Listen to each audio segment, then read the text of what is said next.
cut through. The SKT dynasty is over. All hail the new kings, Samsung Galaxy, your 2017 world champion. Today, the story is gonna be a bit different. Because today, we are gonna talk about Gamer, whose story is so fascinating it could even make a great movie.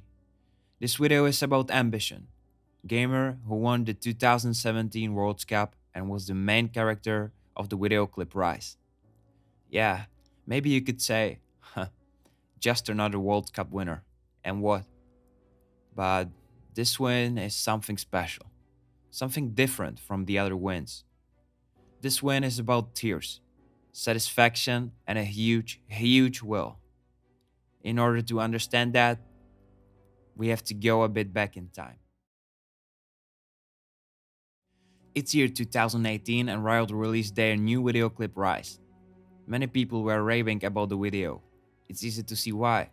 It's a recap of the 2017 World Championship. It's pretty amazing, and the animation quality is fantastic. However, not everyone knew who is the main hero in that clip, particularly when faced with his own personal final boss. I'll tell you a quick recap about Ambition's gaming career. Ambition was a talented gamer since he was a little kid. Since his 9, he had been playing StarCraft and other difficult strategies. The interesting thing about him was that even though he was very young, he was defeating significantly older and more experienced players. He was playing StarCraft until the majority of the community left. But there was a brand new game he wanted to try out. It was some game called League of Legends. You may know it. As he started to play this game, he liked to play ADCs, especially Vayne, and his mechanic abilities were quite fascinating. In December 2011, he joined his first pro team, MIG Blaze, as a mid laner. So yeah, here it is. Ambition is starting his new career in League of Legends as a mid laner. Now, let's go a bit in the future. Welcome to year 2013. Back when Ambition was in the prime of his career. Considered the best mid laner in Korea, he was the crown jewel in a CG Antus Blaze lineup, highly favored to win OGN Champion Spring that year. Blaze had largely been in the shadow of their sister team up until this stage. But now seemingly nothing could stop them proving they are the better team.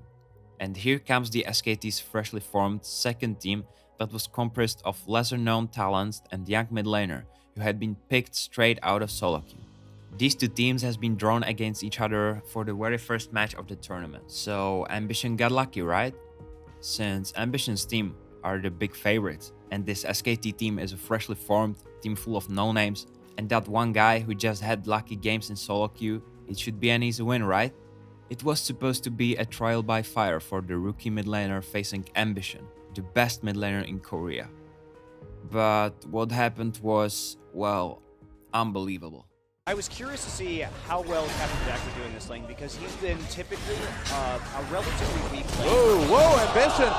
What? Faker just executes Ambition in that mid lane. Instead, Faker immediately made a name for himself by solo killing Ambition's Kha'Zix in Game 1 and leading SKT to a shock 2-0 victory.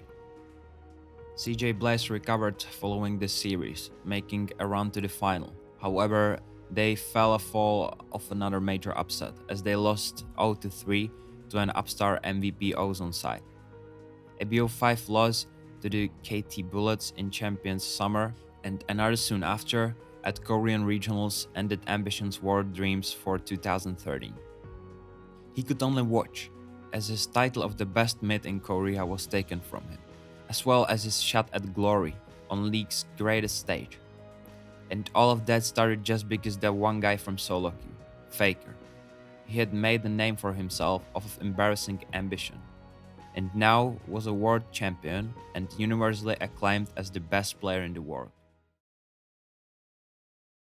In 2014, we saw CJ Blaze slowly slump. In Champions Winter, they were drawn against Faker's SKT again, and once again they were dealt a 0-2 defeat. SKT would go on to win Champions without a single game loss. Blaze would crash out in the quarterfinals once more. Again? Did this really just happen again? Spring saw them fare a little better, but they still could only manage 4th place. Summer saw them not even make it out of groups. CJ Blaze was a shadow of its former self, and none more so than Ambition. However, change was on the horizon. 2050 rolled around with 2 major changes to the Korean landscape. Firstly, many of Korea's star players left for China. One of the few to remain was Faker, sticking with SK Telecom after a rough 2014.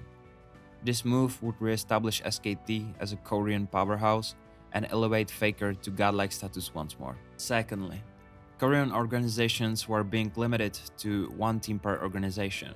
This meant many teams would be formed out of 2 pre-existing lineups, including CJ Entus. Ambition would have to make way for CJ Frost's star mid laner Coco. This left Ambition resigned to the jungle position for the first time in his career. His transition was slow, but CJ were once again one of the stronger teams in Korea.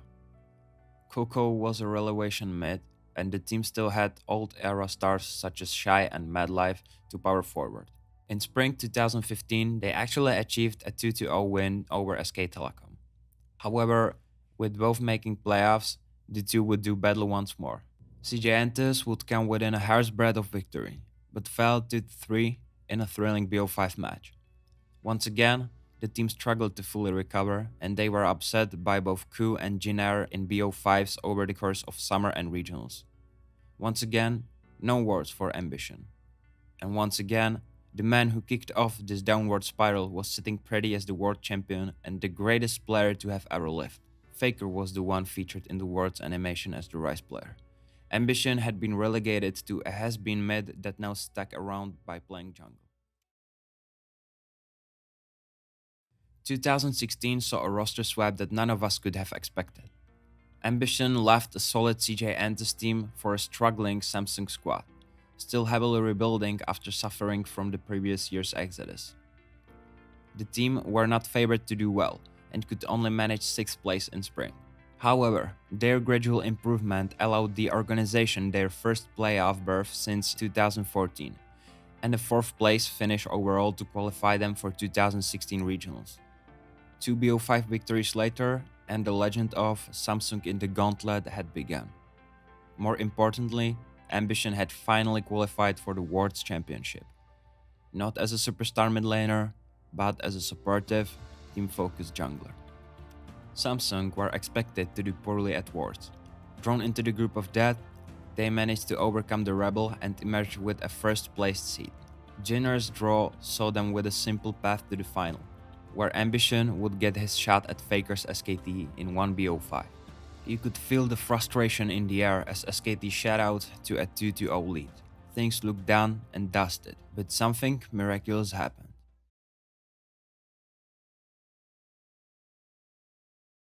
Is because he flashes in the proper direction. SKT though right for Elder. I think this Samsung are running for Baron though right now, trying to establish vision control and force and he's healed. Take that Ambition!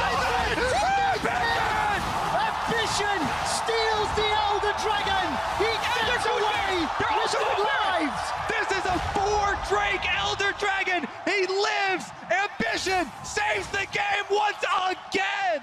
With a miracle Elder Dragon steal by Ambition, Samsung clawed their way back 2-1. And then, 2-2. A glimmer of hope had emerged for the underdogs. But sadly, once again, the world's best team would shut them down in a Game 5 and earn their 3rd World Championship title. Ambition was one of the most veteran players in the world at this stage and had earned everyone's recognition for a long career.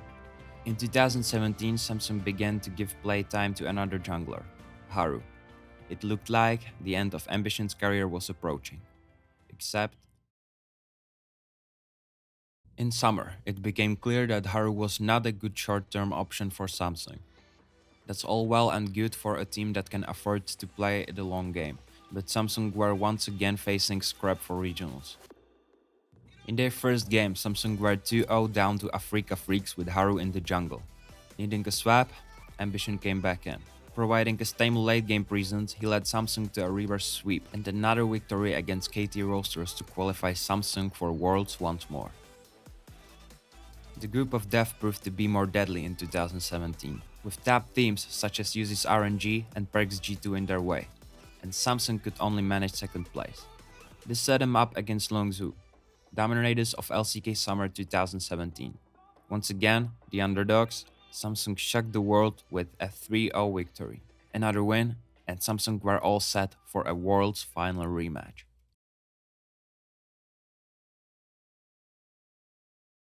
Ambition went through his bitterness and distrust and managed to get to the Worlds once again, after a year, to the same place.